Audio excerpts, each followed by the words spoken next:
This is a story about bicycles and the part that my little hometown of Sale played in its history. But it's not just about bicycles, it's about a very specific part of a bicycle.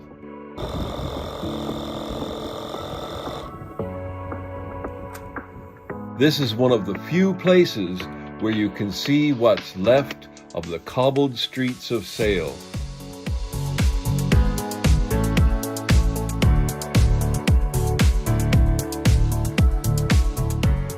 Our story starts here. Well, not exactly here, but on a road like this.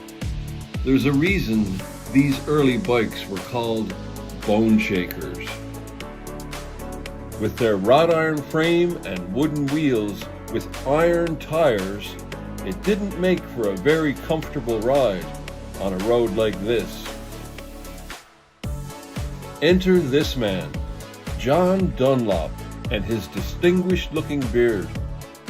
His son was having a hard time getting his wooden-wheeled tricycle around those cobbled streets, so in 1887 he invented the first practical pneumatic tire.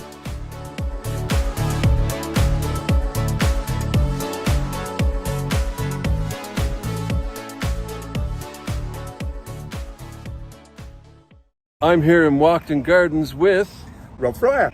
Rob Fryer, nice to meet you. Nice to meet you too. We're standing outside the Dovecote, which used to be part of Sale Old Hall. Sale Old Hall was demolished in the 1920s and nothing remains of it other than bits of stone you might have seen in Sale Water Park. When you're walking over the water, there's the big pieces of stone which were part of the gateposts, and the Dovecote, which is behind me here. It stood by the M63 until the M63 was widened to become the M60, and we had a few people that were quite interested in taking the Dovecote. We had Priory Woods were quite interested, and Dunham Park were interested as well, and also the road that comes from Chester Road, they were interested in having it as well. But we brought two councillors in here and said, behind me is the Sale Hotel, now the Moorfield, which had a beautiful tower, and I said, wouldn't it be great if we had another tower in Walkden Gardens that matched the one behind us? And we left that idea with these two councillors, Barry Brotherton and Jane Bohr, and lo and behold, the Dovecote arrived. You must be thinking to yourself, what's all this got to do with bicycles? Well, this is why we came here, to see this drawing.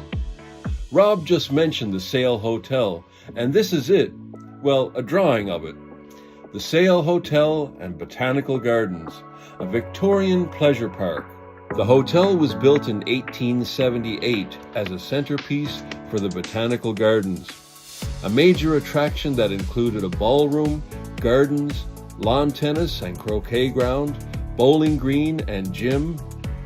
But what's of interest to us today is this lake with a cycle track. At the Sale Botanical Gardens, there was a gravel track measuring 5 laps to the mile, unbanked of course. This track lay round a pond in which was a small tree-covered island.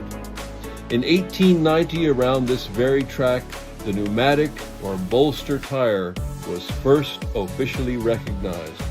It had become obvious that the pneumatic tire had an advantage. So as a handicap, it was decided that the pneumatic tire bikes would start 40 yards behind the starting line if the day was wet, or 35 if it was fine. The state of the weather on the day is not recorded, but evidently the handicapper had underestimated the possibilities of the new tire, as one of the two competitors on airbags, H.A. Clark of Stonygate, won both handicaps from virtual scratch.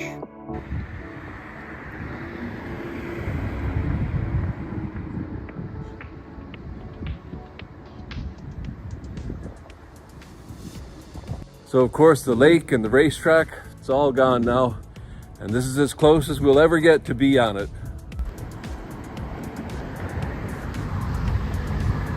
So this is how much of a head start you get.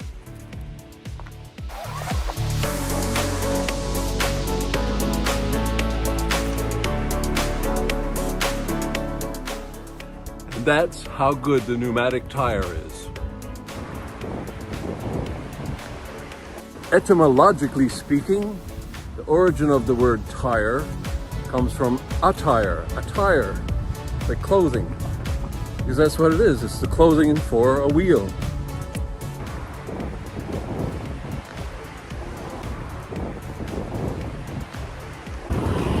I like all these little differences between American English and British English, you know, like bonnet for hood and boot for trunk and petrol for gas. These are all car ones. Hoover for vacuum cleaner. We don't call them Hoovers. Ironically, that's an American company. I think it was Oscar Wilde or George Bernard Shaw. Well, either way, it was an Irishman. And said, "Two nations divided by a common language